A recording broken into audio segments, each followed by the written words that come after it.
Hello students, good morning. મજામાં ને બધા? સવારમાં જ લેક્ચર તમારે જોઈ લેવાનો, બરાબર? મેળ પડે તો, કેમ કે સવારે આપણે ફ્રેશ હોઈએ છીએ, ખુશનુમા વાતાવરણ હોય, નહીં ઠંડી નહીં ગરમી, બરાબર? તો સવારમાં જો તમે વિડીયો લેક્ચર જુઓ તો તમને સરળતાથી યાદ રહી જાય. એટલા માટે મેં તમને ગુડ મોર્નિંગ કહેલું છે.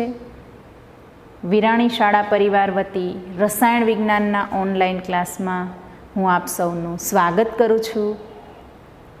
હવે આપણે ટેસ્ટ પણ લેવાઈ ગઈ, એટલે 4 પાઠ તો આપણે પૂરા થઈ જ ગયા છે. 5મો પાઠ પણ મેં ચલાવી દીધો. 6ઠ્ઠો પાઠ પણ હવે પૂરો થવા તરફ જ છે. આજે લગભગ પૂરો કરી દઈશ. ત્યારબાદ નેક્સ્ટ સેશનમાં આપણે એ સ્વાધ્યાયના દાખલા જોઈશું. અમુક દાખલા તમારે જાતે કરવાના, અમુક એવા હશે અટપટા તો એ હું કરાવીશ, બરાબર? સાથે સાથે તમે એ જે કોયડાઓ છે, લખાણ સંબંધિત પ્રશ્નો આપેલા છે, કોયડાઓ જે તમને આપેલા છે એ પણ તમે સાથે કરતા જજો. અને MCQs માટે, બરાબર, અત્યારે તો નથી પૂછાતા, પણ લગભગ 12થમાં આવે કે તમે કોઈ બહારની competitive exam JEE, GUJCET, NEET એ બધી આપવા જાઓ તો તમારે MCQs વધારે કરવા પડે છે. તો MCQ માટે તમારે ટેક્સ્ટ બુકની લીટીએ લીટી વાંચવાની છે, કેમ કે આ વર્ષે જે નીટનું પેપર પૂછાણું બાયોલોજી માટે, તો એ બાયોલોજી ટેક્સ્ટ ઓરિએન્ટેડ જ, બરાબર? દરેક પ્રશ્ન ટેક્સ્ટ બુકમાંથી જ લીધેલા. એટલે ટેક્સ્ટ બુક જે છે NCERTની એટલા માટે જ ગુજરાત બોર્ડે લીધી છે કે એમાં બહુ ડીપમાં સમજૂતી સાથે તમને આપેલું છે. તો જો તમે આ ટેક્સ્ટ બુક જે છે એને જ ફોલો કરશો તો તમને કોઈ જ વાંધો નહીં આવે 11થમાં પણ અને 12થમાં પણ. એટલે એની આપણે લીટીએ લીટી આપણને સમજાઈ જવી જોઈએ, આપણને આવડવી જોઈએ, યાદ રહી જવું જોઈએ, બરાબર? તો એ ખાસ. તો આપણે આજે પ્રકરણ 6માં મુક્ત ઉર્જા એના વિશે અને થર્મોડાયનેમિક્સનો 3જો નિયમ એના વિશે જોવાનું છે. બીજો નિયમ આપણે કરી રહ્યા છીએ. તો ઉષ્માગતિશાસ્ત્રનો બીજો નિયમ મેં તમને કહ્યું હતું કે આ પ્રમાણે છે, તમને આ ટેક્સ્ટ બુકમાં નથી આપેલો પણ જૂના કોર્સમાં આપેલો હતો એનું નિવેદન. તો આપમેળે થતા બધા પ્રક્રમોમાં વિશ્વની એન્ટ્રોપી વધે છે. એન્ટ્રોપી વિશે આપણે ગયા સેશનમાં ચર્ચા કરી, ફરીવાર આપણે જોઈ લઈએ કે એન્ટ્રોપી ફેરફાર એટલે કે ΔS ઇઝ ઇક્વલ ટુ પ્રણાલીએ ગુમાવેલી અથવા તો મેળવેલી ઉષ્મા એના છેદમાં T, બરાબર? જે તે તાપમાને ગુમાવેલી અથવા તો મેળવેલી ઉષ્મા બરાબર હોય છે. અને જો આપણે આપમેળે થતા પ્રક્રમોમાં એ એન્ટ્રોપીનો ફેરફાર કેવો હોય છે એ જાણવું હોય તો આપણે બંનેની એન્ટ્રોપી લેવી પડે. પ્રણાલીની એન્ટ્રોપી અને પર્યાવરણની એન્ટ્રોપી, બંનેના એન્ટ્રોપીનો ફેરફાર, જેને આપણે ટોટલ એટલે કે કુલ એન્ટ્રોપી કહીએ છીએ, એના ઉપરથી આપણને ખ્યાલ આવે કે પ્રણાલી જે છે અથવા તો પ્રક્રમ જે છે એ સ્વયંસ્ફુરિત છે કે નહીં. તો એના માટે આપણે આ 3 બાબતો યાદ રાખવાનું મેં કહ્યું હતું કે ΔS સરાઉન્ડિંગ એટલે પર્યાવરણ પ્લસ ΔS સિસ્ટમ એટલે કે પ્રણાલી ઇક્વલ ટુ ΔS ટોટલ, એનું મૂલ્ય જો ધન હશે તો પ્રક્રિયા જે છે એ આપમેળે થશે, બરાબર? આપમેળે થાય. ΔS system plus ΔS surrounding less than 0 એટલે કે ઋણ હોય તો એ આપમેળે થશે નહીં, બરાબર? અને જો એ બંનેનું ટોટલ જે છે એ 0 આવે તો પ્રણાલી છે એ સંતુલનમાં હશે. એ આવું આપણે ગયા સેશનમાં જોયું હતું. એટલે કે કોઈ પણ પ્રણાલી કે કોઈ પણ પ્રક્રિયા આપમેળે થશે કે નહીં એના માટે આપણે બંનેની એન્ટ્રોપી લેવી પડે છે, પ્રણાલીની એન્ટ્રોપી અને પર્યાવરણની એન્ટ્રોપી. કેમ કે આપમેળે થતા બધા પ્રક્રમોમાં વિશ્વની એન્ટ્રોપી વધે છે, એટલે કે એનું ધન મૂલ્ય આવે છે. અને વિશ્વની એન્ટ્રોપી એટલે એમાં બંનેની એન્ટ્રોપી આવી જાય, પર્યાવરણ અને પ્રણાલી બંને. તો આપણે બંનેનું લેવું પડે એટલે આપણે આપમેળે થતા પ્રક્રમોમાં બીજો એક પર્યાય, બીજું એક નિવેદન પણ તમને આપેલું હતું કે આપમેળે થતા પ્રક્રમોમાં પ્રણાલીની મુક્ત ઉર્જા ઘટે છે.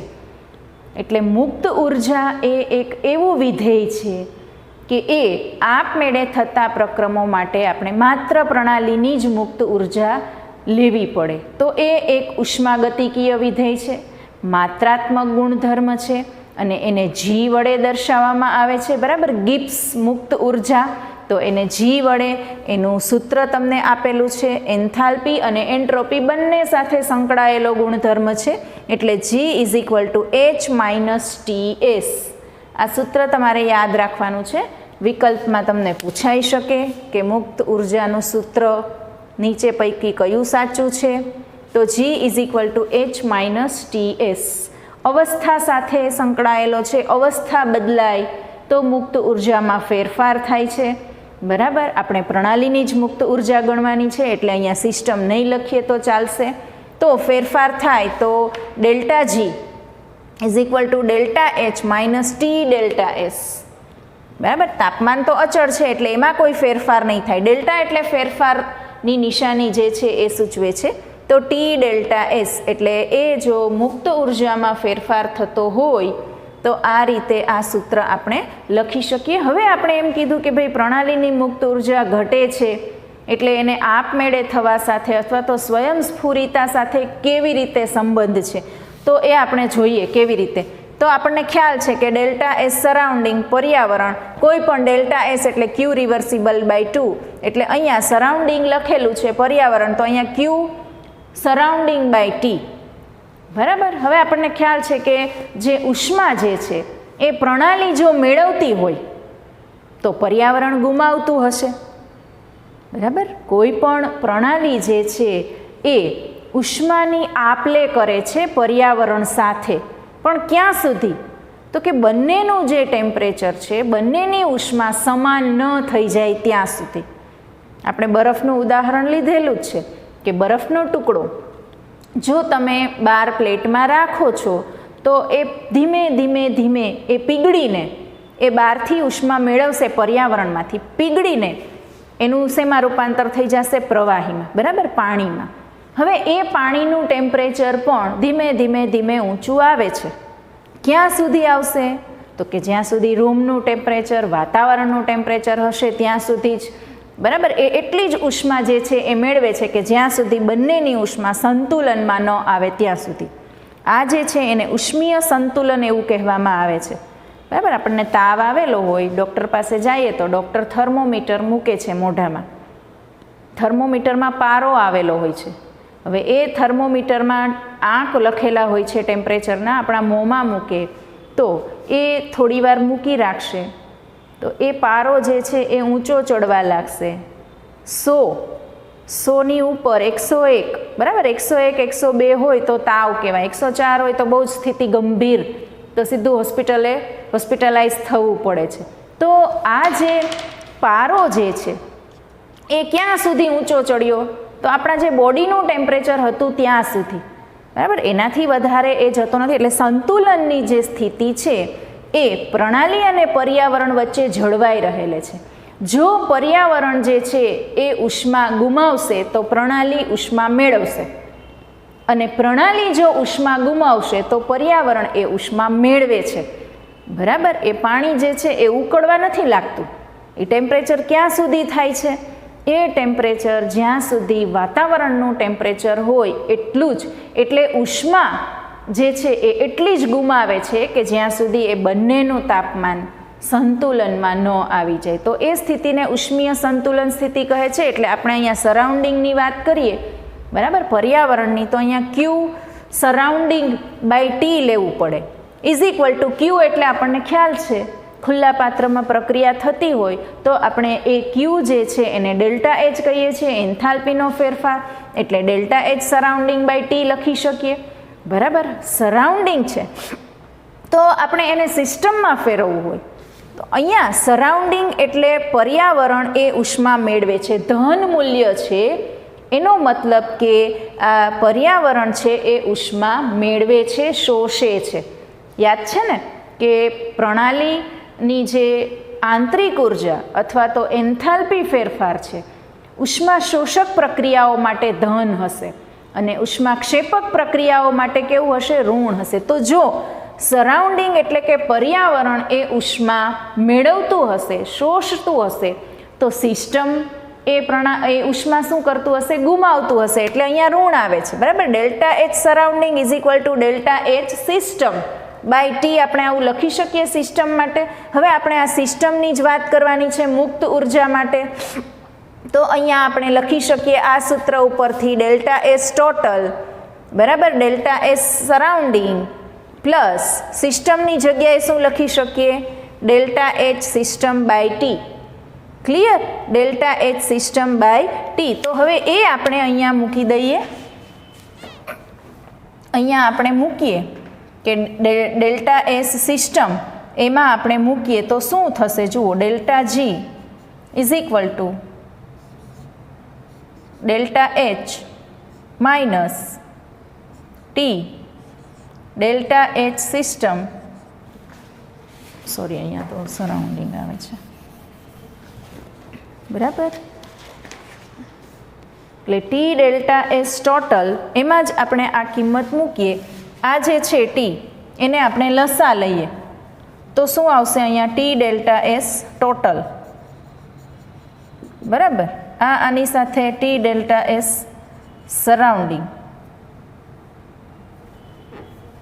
સરાઉન્ડિંગ એટલે પર્યાવરણ પ્લસ છે અને માઇનસ છે એટલે શું આવી જશે, ડેલ્ટા એચ સિસ્ટમ. બરાબર, ટી આપણે લસા લઈ લીધો એટલે અહીંયાથી એ જશે. તો આ રીતે આને આપણે આમ ફેરફાર કરીએ થોડો ઘણો તો શું આવશે જુઓ, T delta S surrounding T delta S system એટલે સ્વયંસ્ફુરિત પ્રક્રિયા માટે હંમેશા અહીંયા આપમેળે અથવા તો સ્વયંસ્ફુરિત ડેલ્ટા એસનું મૂલ્ય કેવું આવે છે, ધન આવે છે. બરાબર, ડેલ્ટા એસનું મૂલ્ય કેવું આવે છે, ધન આવે છે. ડેલ્ટા એસ ટોટલ એનું મૂલ્ય શું આવે છે, ધન આવે છે. હવે આ જે છે એ આપણું જે સમીકરણ છે જુઓ, એચ માઇનસ ટીએસ થઈ ગયું. તો એને આપણે ધન માટે લખીએ કે અહીંયા તો શું આવશે જુઓ, delta S total is equal two, આને આપણે ફેરફાર કરીએ તો શું લખી શકીશું, આપણે કોમન કાઢીએ કેમ કે અહીંયા ડેલ્ટા એચ પહેલાં છે. બરાબર, તો આને આપણે ફેરફાર કરીએ તો માઇનસ ડેલ્ટા એચ સિસ્ટમ અને આ શું થઈ જશે, માઇનસ. બરાબર, ટી ડેલ્ટા એસ એટલે કે delta S total is equal two આ થઈ ગયું, શું થઈ ગયું, માઇનસ માઇનસ હમણાં અહીંયા પ્લસ થઈ ગયું એટલે plus delta H minus T delta S આવી ગયું. આ રીતે અહીંયા પ્લસ હતું, અહીંયા માઇનસ.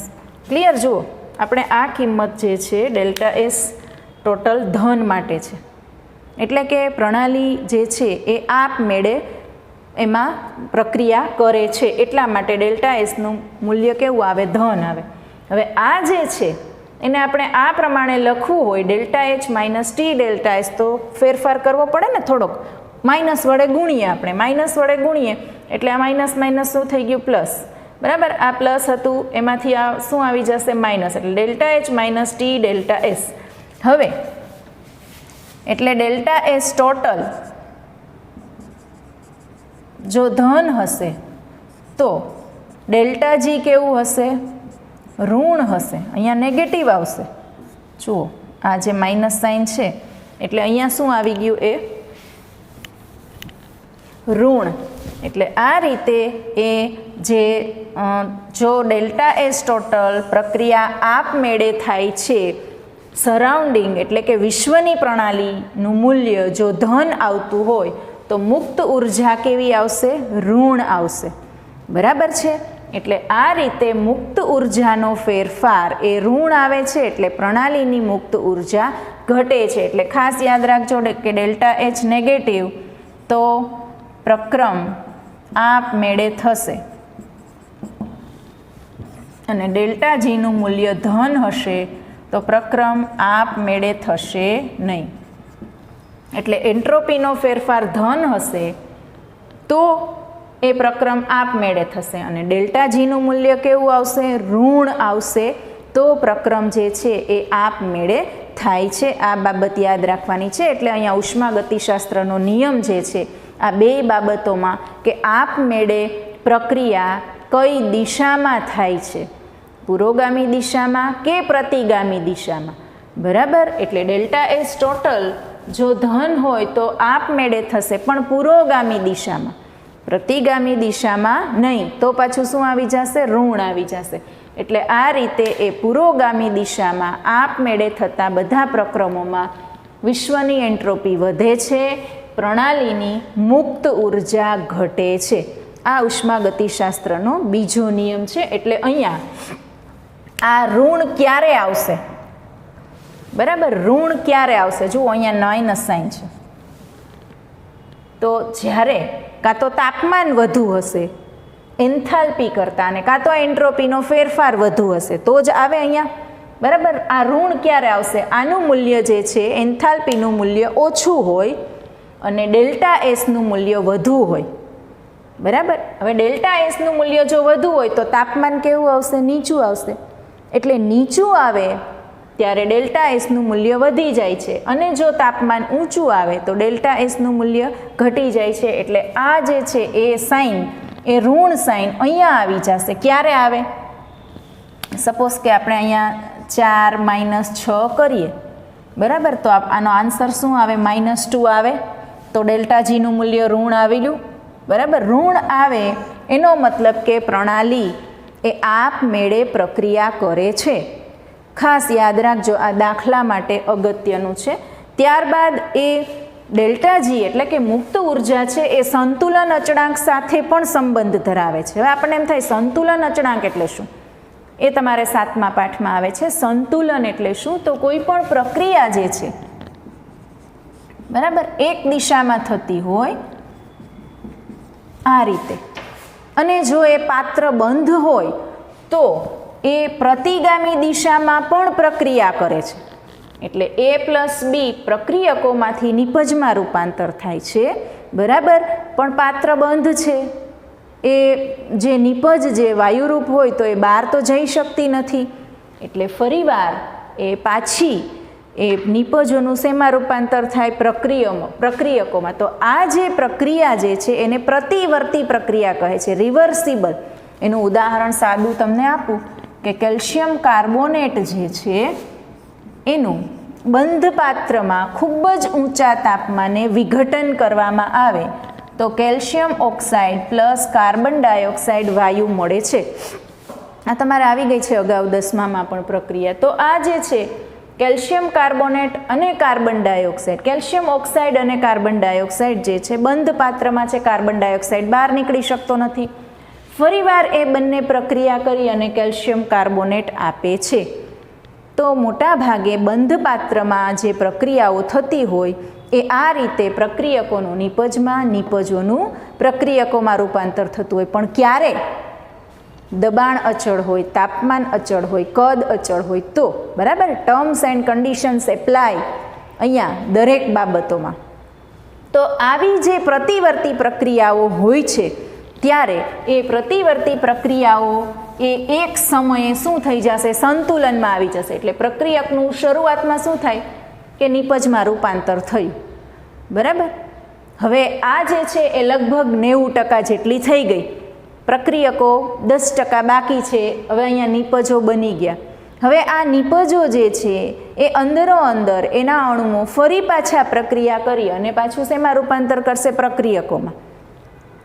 પાત્ર બંધ છે, બધી જ પરિસ્થિતિઓ જે છે એ અચળ છે, તો એ પાછું અહીંયા રૂપાંતર થશે એટલે પ્રક્રિયકો બનવા માંડશે, બરાબર. એટલે આ જે 70-80% જેટલી હશે ત્યારે આ બનવા લાગશે.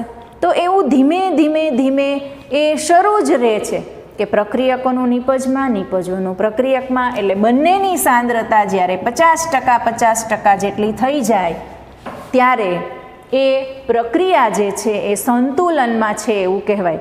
અને સંતુલનમાં આ બંનેની સાંદ્રતા સરખી જ હશે, પ્રક્રિયાનો વેગ પણ સરખો હશે.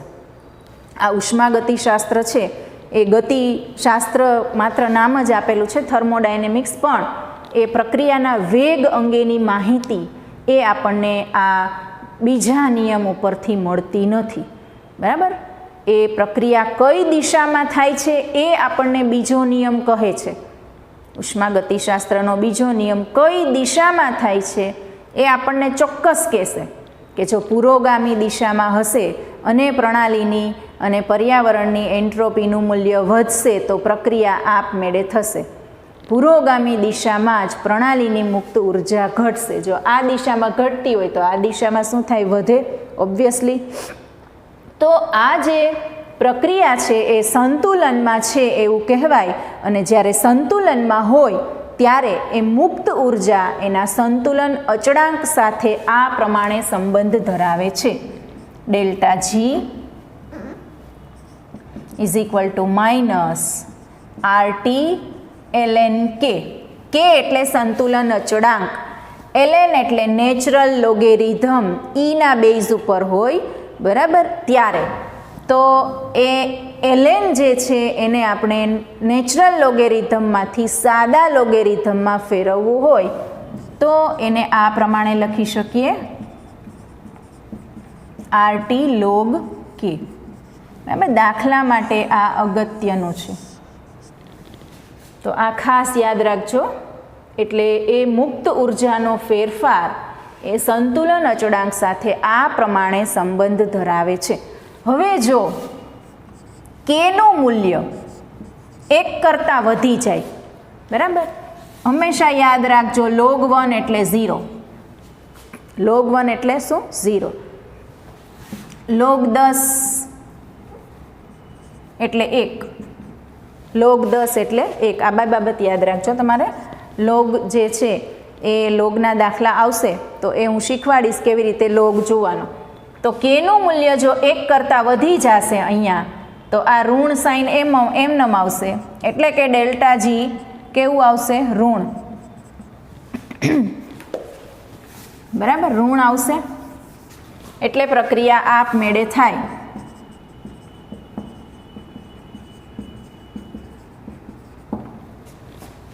કેનું મૂલ્ય 1 કરતાં ઓછું હશે તો ડેલ્ટા જીનું મૂલ્ય કેવું આવશે? ધન. અહીંયા ઓછું આવે, 1 કરતાં ઓછું, બરાબર. 1 એટલે તો 0 થઈ ગયું, તો આખો પોઈન્ટ 0 થઈ જશે. 1 કરતાં ઓછું એટલે ઋણ આવે, તો અહીંયા ઋણ શું થઈ જશે? માઇનસ માઇનસ પ્લસ થઈ જાય, એટલે ડેલ્ટા જીનું મૂલ્ય ધન આવે. એટલે પ્રક્રિયા આપમેળે થાય નહીં. આવા વિકલ્પમાં પ્રશ્નો પૂછાય છે કે પ્રક્રિયા આપમેળે થવા માટે કેનું મૂલ્ય કેટલું હોવું જોઈએ, ડેલ્ટા જીનું કેટલું મૂલ્ય હોવું જોઈએ, ડેલ્ટા એસનું કેટલું મૂલ્ય હોવું જોઈએ. અને કે બરાબર 1 હોય તો 1 હોય તો મેં હમણાં શું લખ્યું હતું? log 1 બરાબર 0. એટલે એ આખું જે છે ગુણાકારમાં જ છે બધા. અહીંયા 0 આવે તો આ બધું પણ 0 થઈ જાય. Delta G is equal to 0. તો પ્રક્રિયા શેમાં આવશે? સંતુલનમાં, બરાબર. આ રીતે કેનું મૂલ્ય 1 એટલે સંતુલનમાં છે તો ત્યારે પ્રણાલીની મુક્ત ઉર્જા જે છે એનો ફેરફાર પણ 0 આવશે. કેમ કે પુરોગામી દિશામાં જો પ્રણાલીની મુક્ત ઉર્જા ઘટતી હોય તો પ્રતિગામી દિશામાં વધે. પણ એક તબક્કો એવો આવે છે કે જ્યારે સમાન થઈ જાય છે ત્યારે મુક્ત ઉર્જાનો ફેરફાર વધતો પણ નથી ને ઘટતો પણ નથી, એટલે ફેરફાર શું આવશે? 0 આવશે. એટલે આ રીતે તો આ 3 પોઈન્ટ છે એ યાદ રાખજો. તો આ પ્રમાણે ઉષ્માગતિશાસ્ત્રનો બીજો નિયમ જે છે એ આપમેળે થતા બધા પ્રક્રમોમાં વિશ્વની એન્ટ્રોપી વધે છે, પ્રણાલીની મુક્ત ઉર્જા ઘટે છે અને આ નિયમ એ રાસાયણિક વેગ અંગેની કોઈ માહિતી આપતું નથી. ક્લિયર? ત્યારબાદ હવે આપણે જોઈએ ઉષ્માગતિશાસ્ત્રનો ત્રીજો નિયમ, જે માત્ર થોડી સમજૂતી જ આપેલી છે અને એ નિયમ જ માત્ર યાદ રાખવાનો છે. નર્સ્ટ નામના વૈજ્ઞાનિકે આપેલો છે 1906માં.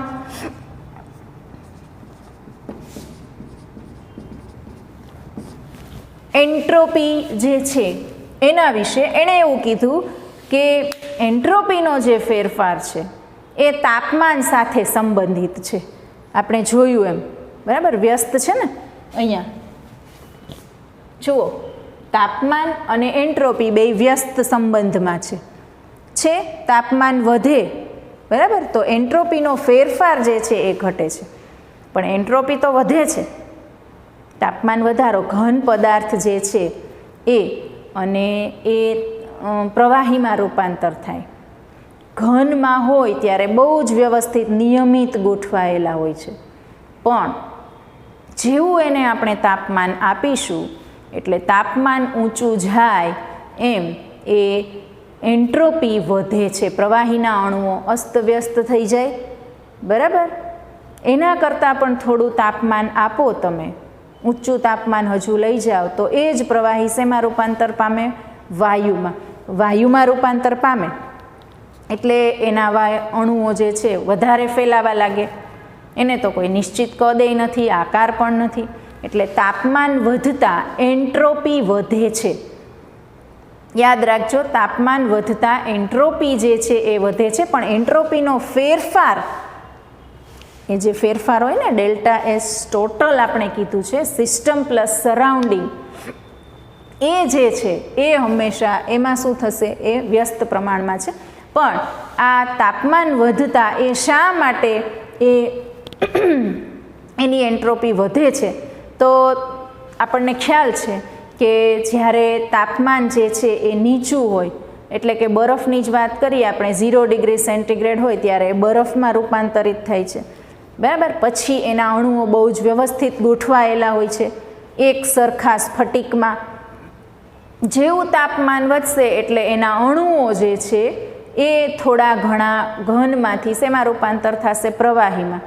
પ્રવાહીમાં અણુઓ જે છે એ રૂપાંતરિત થાય એટલે એની 3 પ્રકારની ગતિ હોય છે: રેખીય ગતિ, ભ્રમણ ગતિ, આંદોલન ગતિ.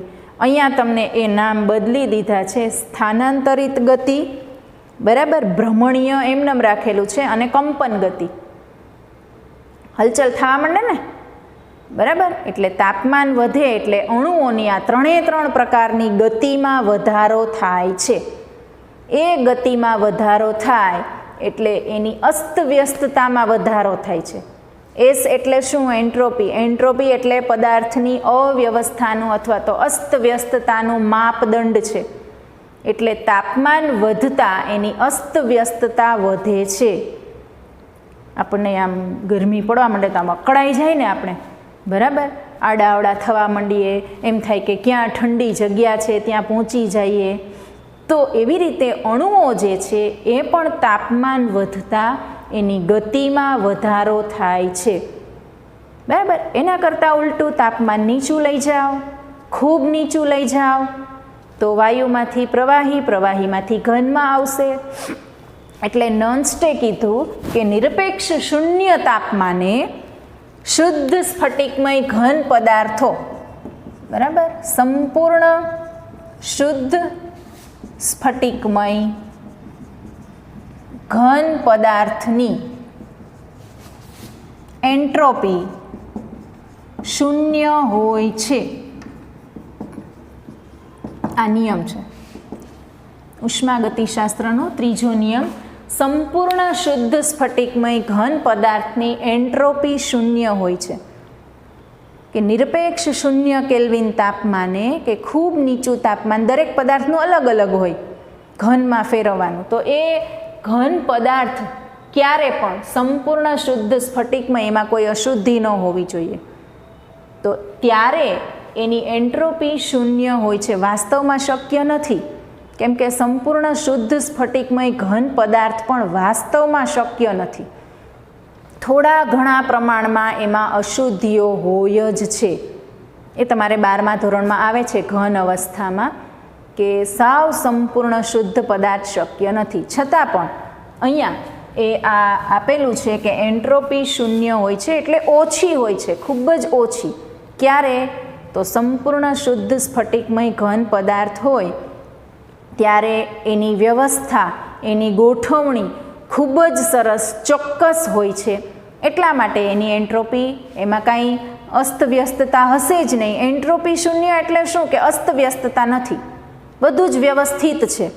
તો આ રીતે આ જે ત્રીજો નિયમ છે એવું આપણને કહે છે. જુઓ, તમને આપેલું છે કે કોઈ પણ શુદ્ધ સ્ફટિકમય પદાર્થની એન્ટ્રોપી જેમ તાપમાન નિરપેક્ષ શૂન્ય તરફ જાય તેમ એ શૂન્ય થાય છે. આમ લખો તો પણ ચાલે, આમ લખો તો પણ ચાલે, બે સરખું જ છે. બરાબર? તો આને ઉષ્માગતિશાસ્ત્રનો ત્રીજો નિયમ કહે છે. અને ગિબ્સની મુક્ત ઉર્જા અને એનું જે સમીકરણ આપણે અહીંયા જોયું હતું એ મેં સાથે સાથે જ લઈ લીધું છે. તો અહીંયા આપણો પાઠ છે પૂર્ણ થાય છે. ઉષ્માગતિશાસ્ત્ર ઘણા બધા સૂત્રો તમારે આવે છે અને એના ઉપરથી આપણે દાખલા પણ ગણવાના હોય છે. તો જેમ પ્રકરણ 5માં મેં પહેલાં સૂત્રો લખાવેલા હતા એમ તમે તમારી રીતે સૂત્રો લખજો અને પછી એને કમ્પેર કરજો કે ભાઈ મારા અને મેડમના કે સૂત્રો સરખા છે કે નહીં, ટેક્સ્ટ બુકમાં આવે છે કે નહીં, જોઈ લેજો. તો એ સૂત્રો તમારે ખાસ પાકા કરવાના છે. નેક્સ્ટ સેશનમાં આપણે દાખલા ગણીશું. Thank you.